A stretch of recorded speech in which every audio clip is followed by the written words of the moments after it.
L'objectif de ce module intitulé du patrimoine au bilan est de traiter de deux notions de base de la comptabilité générale, à savoir la notion de patrimoine et celle de bilan. Pour ce faire, ce module sera organisé en deux chapitres. Dans un premier chapitre, je vais expliquer le passage du patrimoine au bilan. Ce passage sera illustré à travers un exemple. Dans le deuxième chapitre, je vais traiter des composantes de l'actif du bilan. Un exemple permettant le reclassement des éléments du bilan vous sera proposé. Le troisième chapitre sera quant à lui consacré aux composantes du passif du bilan. Là aussi, un exemple illustrant le reclassement des éléments du passif du bilan sera traité. En guise de conclusion, je vais vous suggérer d'établir les bilans d'ouverture et de clôture d'une entreprise. Le patrimoine d'un agent économique est l'ensemble formé par ses biens et ses dettes. Ce que possède un agent économique est composé de ses biens, comme terrain, mobilier, ordinateur, de ses créances, ce qu'on lui doit, et de ses disponibilités, c'est-à-dire de l'argent en espèces ou de l'argent déposé à la banque. Ce qu'il doit représente l'ensemble de ses dettes. On peut alors déduire que le patrimoine net d'un agent économique est composé des richesses qui lui appartiennent en propre, c'est-à-dire ses biens, plus ses créances, plus ses disponibilités, moins le total de ses dettes. On peut donc appeler le patrimoine capitaux propres.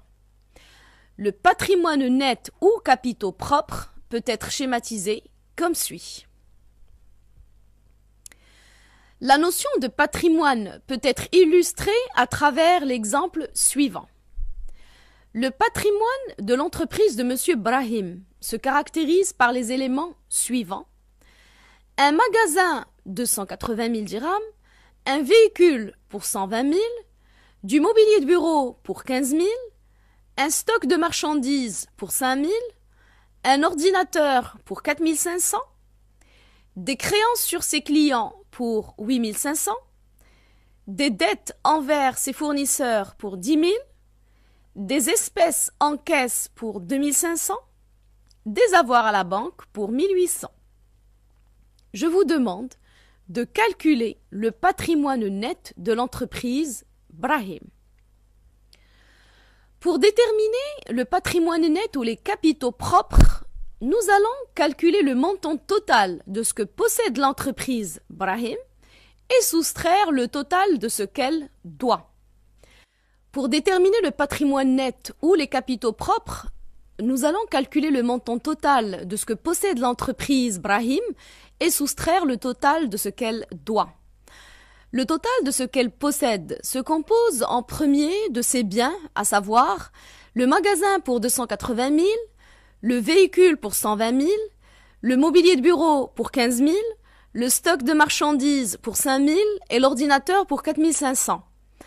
L'entreprise possède également des créances sur ses clients pour 8 500 et enfin des disponibilités ou liquidités sous forme d'espèces en caisse pour 2 500 et d'avoirs à la banque pour 1 800. Le total de ce qu'elle doit comprend les dettes envers ses fournisseurs pour 10 000 ainsi que l'emprunt à long terme pour 100 000, ce qui donne un montant de patrimoine net ou de capitaux propres de 327 300. Comme nous venons de le voir à travers l'exemple de l'entreprise Brahim, pour fonctionner, toute entreprise doit disposer d'un ensemble de ressources. Parmi ces ressources, on peut citer les capitaux propres, les emprunts et les dettes envers les fournisseurs. Ces ressources seront employées pour acquérir les biens tels les constructions du matériel, les stocks, etc. dont elle a besoin. L'ensemble des ressources et des emplois de l'entreprise à un moment donné sont regroupés dans un tableau qui s'appelle bilan. La colonne de droite s'appelle passif, celle de gauche s'appelle actif. Le bilan représente un des 5 états de synthèse qu'une entreprise est tenue d'établir à partir d'un chiffre d'affaires de 10 millions de dirhams. Les autres états de synthèse que j'aurai l'occasion de traiter ultérieurement sont le compte de produits et de charges, ou CPC, l'état des soldes de gestion, ou ESG, le tableau de financement, ou TF, et l'état des informations complémentaires, ou éthique.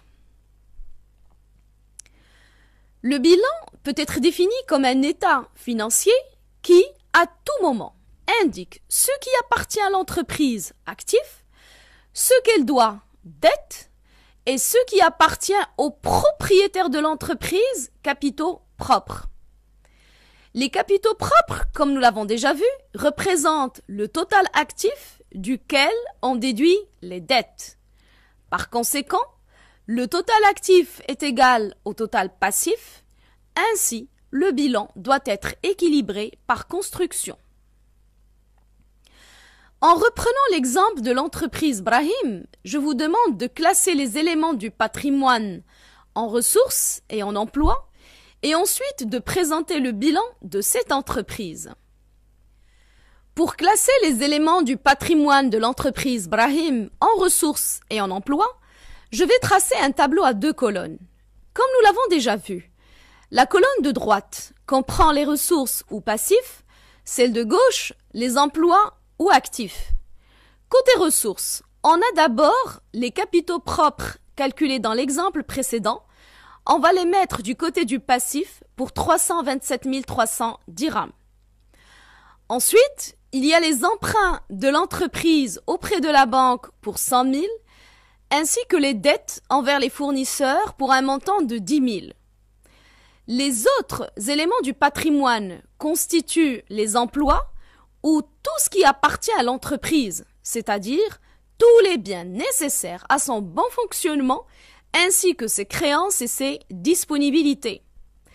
Dans notre cas, ces biens se composent du magasin pour 280 000, du véhicule pour 120 000, du mobilier de bureau pour 15 000, de l'ordinateur pour 4 500 et du stock de marchandises pour 5 000. Les créances sur les clients de l'entreprise Brahim, quant à elles, s'élèvent à 8 500. Le montant des disponibilités est de 2 500 pour les espèces en caisse et de 1 800 pour les avoirs à la banque. Ce qui nous donne un total actif de 437 300 égal au total passif. On peut donc conclure que les ressources de l'entreprise ou passifs servent à financer ses emplois ou actifs. Comme nous l'avons déjà vu, la comptabilité a pour fonction d'informer les partenaires de l'entreprise sur le patrimoine, sur la situation financière ainsi que sur les résultats de l'entreprise. Cette fonction d'information est essentiellement assurée par les états de synthèse qui, à titre de rappel, sont au nombre de 5. Le bilan, le compte de produits et de charges, l'état des soldes de gestion, le tableau de financement et l'état des informations complémentaires. Désormais, vous le savez, le bilan se présente sous la forme d'un tableau à 2 colonnes. La partie droite s'intitule « Passif », la partie gauche est dénommée « Actif ». L'actif comprend l'actif immobilisé, l'actif circulant hors trésorerie et la trésorerie actif.